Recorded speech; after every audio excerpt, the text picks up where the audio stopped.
শেষ ঠিকানা যদি 3.5 হাত মাটি হয়, তাহলে কিসের তো ক্ষমতার দাপট? ভোর 5টায় মৃত্যু, সকাল 6টায় জানিয়ে দেওয়া হবে মাইকে, 8টায় শেষ গোসল করানো হবে, 9টায় তোমাকে নতুন কাপড়ে সাজানো হবে, জোহরের নামাজের পরে তোমার আলিশান বাড়ি থেকে বের করে নিয়ে যাওয়া হবে, 2টায় তোমার জানাজার নামাজ পড়ানো হবে, 2:30টায় তোমাকে কবরে নামিয়ে ফেলা হবে। মাটি দেওয়া শেষ হয়ে গেলে কেউ তোমার জন্য দোয়া করবে আর কেউ চলেও আসবে।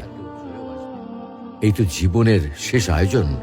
তো কিসের তো অহংকার, কিসের তো ক্ষমতার দাপট? হ্যাঁ, ক্ষমতা কারোর জন্য চিরস্থায়ী নয়।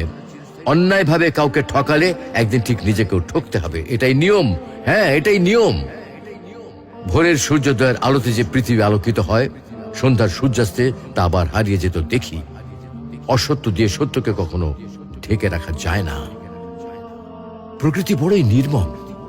কবে কখন কোথায় কার উপর আঘাত হানে তা একমাত্র উপরওয়ালাই ভালো বলতে পারেন।